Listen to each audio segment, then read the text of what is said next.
नमस्कार, आप देख रहे हैं न्यूज स्टेट। आपके साथ मैं हूं रवि ठाकुर। वक्त हो चला है न्यूज स्टेट के स्पेशल शो इन्वेस्टिगेशन का। इन्वेस्टिगेशन में आज हम पड़ताल करेंगे छत्तीसगढ़ में हुए प्लॉट घोटाले के। आपको ले चलेंगे प्लॉट घोटाले की तह में, जिसे लेकर ईओडब्ल्यू ने बड़ी कार्रवाई की है। बताएंगे कैसे जमीन के लूट के लिए घोटालेबाजों ने नियम कानून को ताक पे रख दिया और फिर एक ही जमीन को कई लोगों को बेच दिया गया। इस घोटाले का पर्दाफाश करते हुए ईओडब्ल्यू ने 3500 पन्नों की चार्जशीट पेश की है और इस चार्जशीट में ऐसी ऐसी जानकारियां दी गई हैं जिसे सुनकर आपके भी होश उड़ जाएंगे। यह घोटाला कोई लाख 2 लाख का नहीं, बल्कि 4 करोड़ से ज्यादा की गड़बड़ी का है।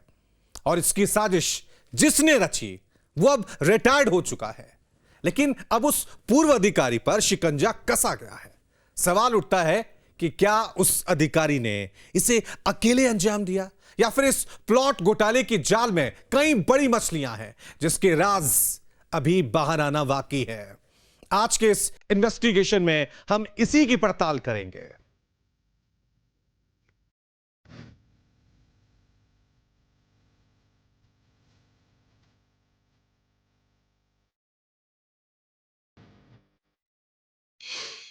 छत्तीसगढ़ के सरकारी प्लॉट में किसने किया घोटाला?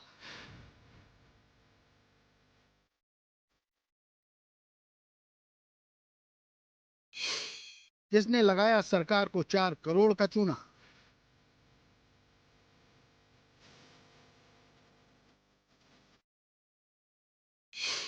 चौदह साल पुराने सहकारी प्लॉट घोटाले की बड़ी पड़ताल।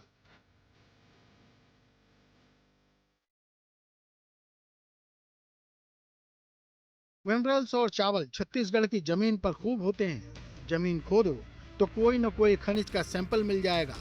खेती करो तो चावल की पैदाइश भरपूर होगी।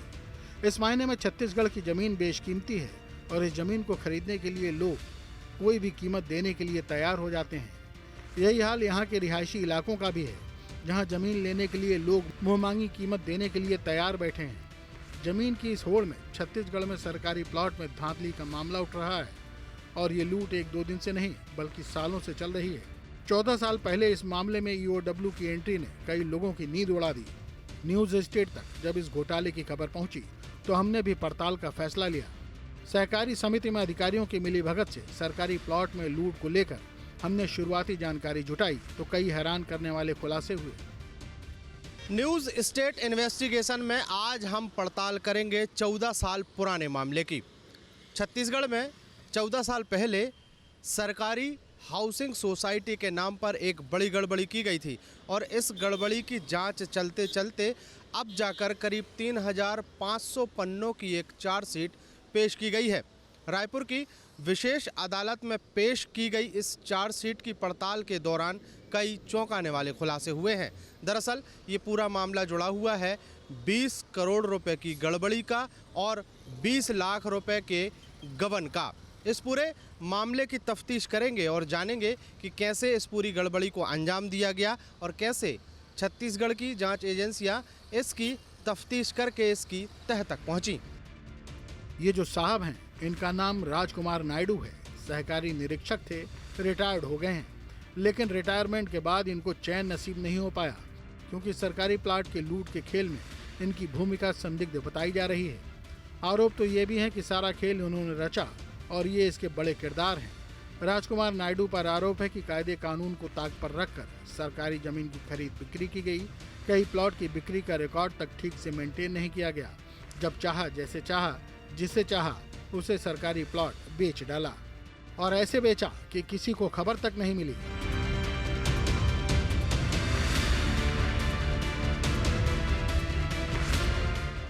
न्यूज स्टेट की इन्वेस्टिगेशन टीम ने जब इसकी पड़ताल शुरू की तो कई जानकारी निकलकर सामने आई, लेकिन सबसे पहले जानना ये जरूरी है कि पूरा मामला आखिर है क्या और गड़बड़ झाले की शुरुआत कैसे हुई।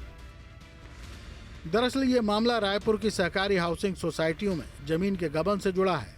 राजकुमार नायडू भैरव हाउसिंग सोसाइटी और राष्ट्रीय खनिज विकास निगम हाउसिंग सोसाइटी में सहकारी निरीक्षक के पद पर तैनात थे। आरोप है कि नायडू ने पद पर रहते हुए कई मौकों पर नियमों का उल्लंघन किया। आरोप है कि एनएमडीसी समिति में पहले से आवंटित और रजिस्टर्ड 13 प्लॉट का पंजीयन बिना प्रक्रिया के निरस्त कर दिया और फिर इसके बाद नए सदस्यों को जोड़कर 13 प्लॉट को कम कीमत पर बेच दिया। सिर्फ इतना ही नहीं, समिति की सड़क और सार्वजनिक इस्तेमाल के लिए सुरक्षित जमीन को भी निगमों के खिलाफ बेच दिया। हमारी पड़ताल आगे बढ़ी तो पता चला कि सहकारी निरीक्षक राजकुमार नायडू के इस खेल में कई और अधिकारी कर्मचारी भी शामिल थे। सरकारी खजाने को करोड़ों का चूना लगाने के वक्त इन लोगों ने नहीं सोचा था कि कभी फाइल खुली तो क्या होगा। अब इन पर जांच एजेंसियों का शिकंजा कसा गया है। छत्तीसगढ़ की सबसे बड़ी जांच एजेंसी यानी एसीबी और ईओडब्ल्यू ने रायपुर के विशेष अदालत में जो चार्जशीट पेश की है वो 3500 पन्नों की चार्जशीट पेश की है। इस चार्जशीट में 14 साल पुराने मामले का जिक्र है और इस पूरे मामले में उस समय के सहकारी वरिष्ठ निरीक्षक और परिसमापक रहे राजकुमार नायडू के खिलाफ ये पूरी कार्रवाई की गई है। ईओडब्ल्यू और एसीबी ने विशेष अदालत में जो चार्जशीट पेश की है उसमें बताया गया है कि उस समय के तत्कालीन सहकारी अधिकारी यानी परिसमापक राजकुमार नायडू ने करीब 13 प्लॉट बेचने का पहले टेंडर निकाला और उसके बाद उन्होंने उस टेंडर को निरस्त कर दिया। टेंडर निरस्त होने के बाद कुछ अपने चहेते लोगों को कम दामों में वो प्लॉट बेच दिए। ये बड़ा आरोप लगने के बाद कुछ शिकायतें हुई और उस शिकायतों के आधार पर जांच बैठी। सरकारी जमीन की लूट का ये राज खुलने में सालों का वक्त लग गया। पैसों का खेल ऐसा हुआ कि परतें उधेड़ने में 14 साल लग गए और जब लूट के इस खेल का सच सामने आने लगा तो छत्तीसगढ़ में हड़कंप मच गया। सवाल ये उठता है कि सरकारी प्लॉट की लूट में कौन कौन शामिल था, फायदा उठाने वाले अधिकारियों के कनेक्शन किस किस के साथ थे जिनको फायदा पहुंचाया गया, वो कौन थे। बने रहिए हमारे साथ। सरकारी प्लॉट की लूट पर पड़ताल अभी जारी है। Team news state.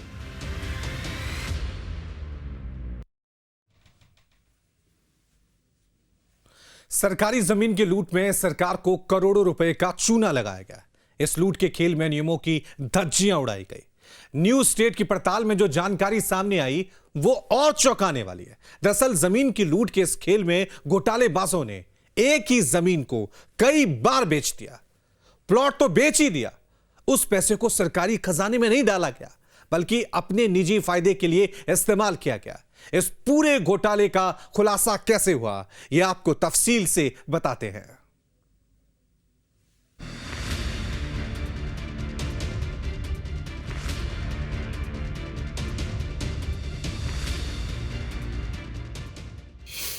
सरकारी प्लॉट की लूट में करोड़ों का खेल।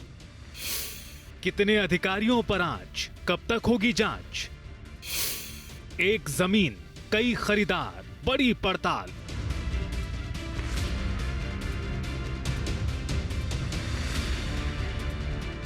सहकारी समिति के सहकारी निरीक्षक राजकुमार नायडू ने सरकारी प्लॉट को लूटने की पटकथा बड़ी बारीकी से तैयार की। तैयारी बड़ी थी तो खुलासे में सालों का वक्त लग गया। सरकारी प्लॉट के अलॉटमेंट की फाइलें खुली तो राजकुमार नायडू के खेल की परतें भी उधड़ने लगीं।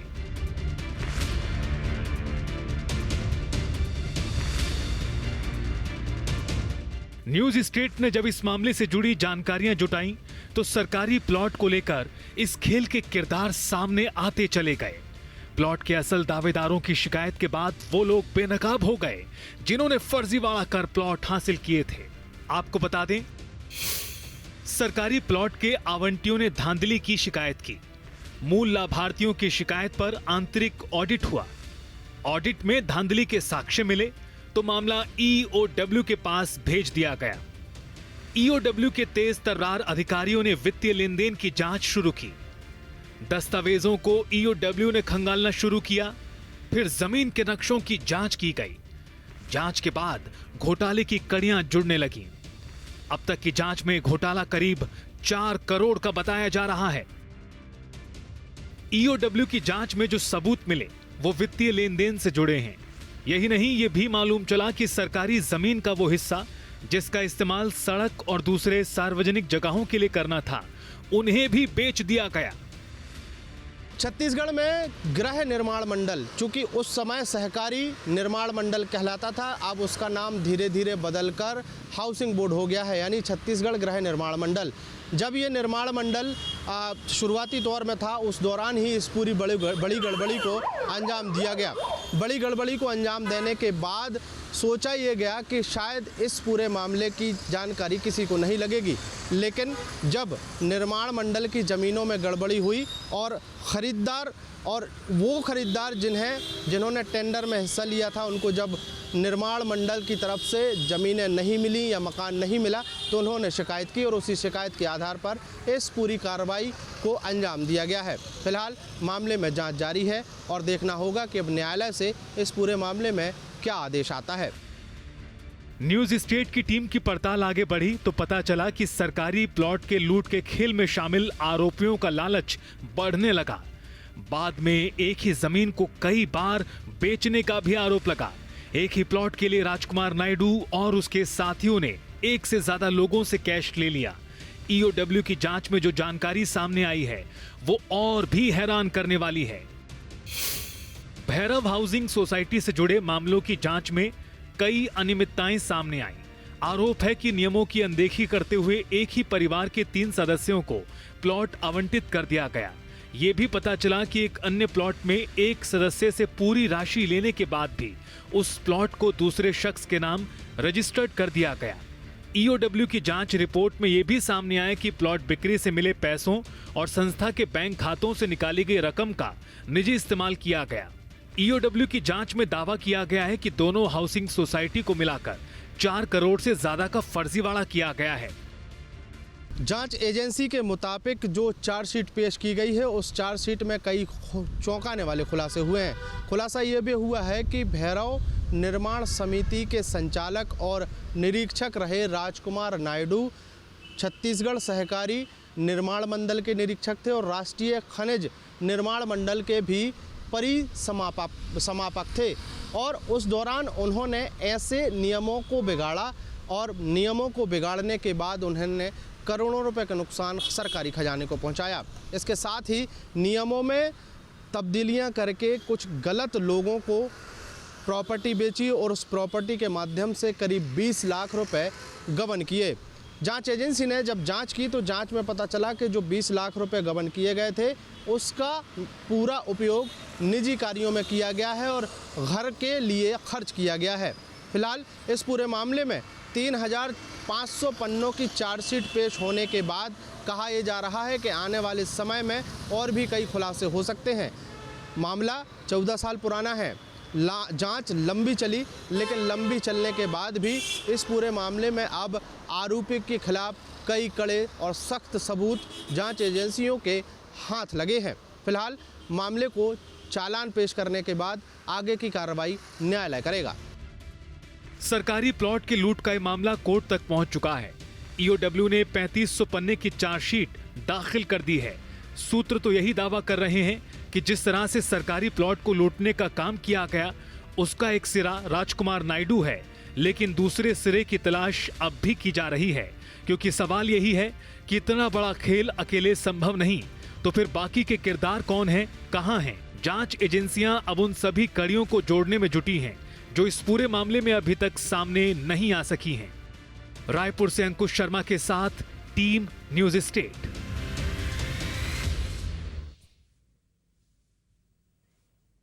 सरकारी प्लॉट में लूट के आरोपी पर शिकंजा कसा गया है। राजकुमार नायडू के खिलाफ ईओडब्ल्यू ने चार्जशीट तैयार कर ली है। विशेष कोर्ट में इसे दाखिल भी कर दिया गया है।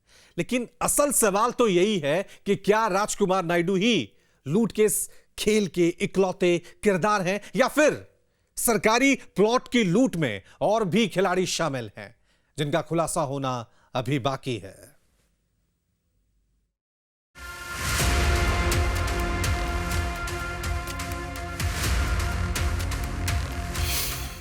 चार करोड़ के खेल में कितने खिलाड़ी शामिल?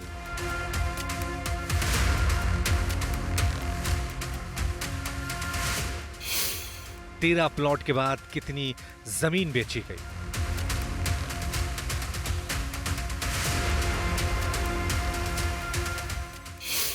नायडू के बाद किस तक पहुंचेगी जांच?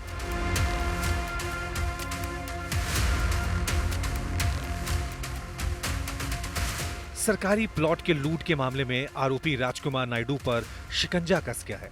विशेष अदालत ने ईओडब्ल्यू ने 3500 पन्नों की चार्जशीट दाखिल कर दी। अब फैसला कोर्ट को करना है कि सरकारी जमीन के लूट में किसने धांधली की, किसने सरकारी खजाने का नुकसान पहुंचाया। लेकिन जो जांच ईओडब्ल्यू की तरफ से की गई उसमें इस बात का दावा किया गया कि गलत तरीके से हाउसिंग सोसाइटी के सहायक निरीक्षक राजकुमार नायडू ने सरकारी प्लॉट को बेचा और उस बिक्री से आए पैसे को सरकारी खजाने में डालने के बदले खुद इस्तेमाल किया। लेकिन क्या सिर्फ राजकुमार नायडू ने ये किया? बड़ा सवाल का जवाब अभी तक नहीं मिला है। लेकिन न्यूज स्टेट की पड़ताल में जो सबूत और सूत्रों के हवाले से जानकारी मिली है उसकी माने तो जमीन की लूट का खेल बड़ा है और इस बड़े खेल में कई और खिलाड़ियों के नाम का खुलासा हो सकता है। जांच होते होते 14 साल बाद ये पाया गया कि जिस तरीके से वो प्लॉट बेचे गए थे वो तरीका गलत था, उसमें गड़बड़ी करने की मंशा से ये पूरी कार्रवाई की गई है। कुल मिलाकर अगर देखें तो उस दौरान करीब 4 करोड़ रुपए का नुकसान सहकारी गृह निर्माण समिति को पहुंचाया गया और जिन 13 लोगों को ये प्लॉट बेचे गए उनसे करीब 20 लाख रुपए इकट्ठे करके उस पूरी राशि का गबन कर लिया गया। जांच लंबी चली लेकिन जांच चलते चलते ये सिद्ध हो गया है। हालांकि राजकुमार नायडू जो उस समय सरकारी निरीक्षक थे रिटायर हो चुके हैं और उसके बाद रिटायर होने के बाद उनके खिलाफ 3500 पन्नों की चार्जशीट पेश की गई है। दावा तो यह भी किया जा रहा है कि जांच आगे बढ़ी तो कई और गिरफ्तारियां संभव है। कई ऐसे चेहरे सामने आ सकते हैं जो सरकारी प्लॉट लूट के खेल में बराबर के हिस्सेदार हैं। लेकिन फिलहाल ये मामला कोर्ट में है और जांच एजेंसी की नजर कोर्ट की सुनवाई पर है। दरअसल ईओडब्ल्यू ने विशेष अदालत में चार्जशीट दाखिल की, जिसके बाद अब मामले की सुनवाई कोर्ट में शुरू होगी। अदालत ये तय करेगी कि आरोपों में कितनी सच्चाई है और आगे किस तरह की कानूनी कार्रवाई होगी।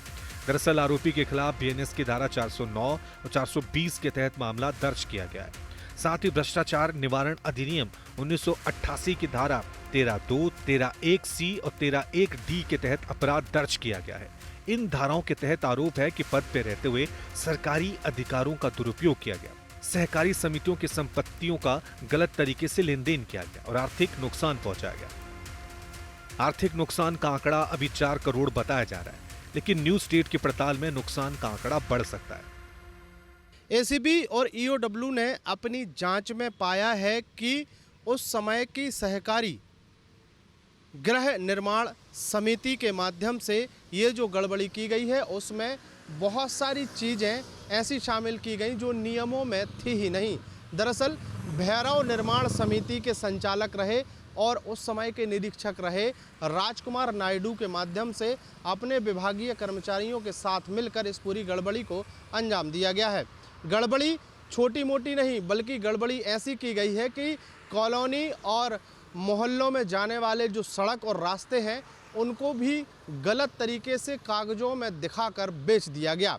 कुल मिलाकर जो नुकसान हुआ वो सरकार को हुआ और जो 20 लाख रुपए की उस समय इनकम हुई वो राजकुमार नायडू के सीधे जेब में गई।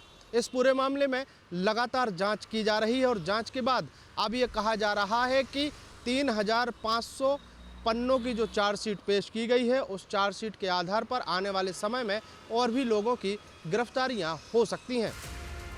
हालांकि ईओडब्ल्यू ने अपनी चार्जशीट में 4 करोड़ रुपए के आर्थिक नुकसान का दावा किया है, लेकिन घोटाले की कहानी अभी पूरी नहीं हुई है। राजकुमार नायडू पे शिकंजा कस चुका है, लेकिन बड़ा सवाल अब भी कायम है, क्या सरकारी प्लॉटों के इस खेल का यही आखिरी किरदार है या फिर जांच का दायरा बढ़ते ही कई और चेहरे बेनकाब होंगे। फिलहाल मामला अदालत में है, लेकिन जांच की फाइलें अभी बंद नहीं हुई हैं, क्योंकि 13 प्लॉटों से शुरू हुई ये कहानी आखिर कहां जाकर खत्म होगी इसका जवाब अभी बाकी है। रायपुर से अंकुश शर्मा के साथ टीम न्यूज स्टेट।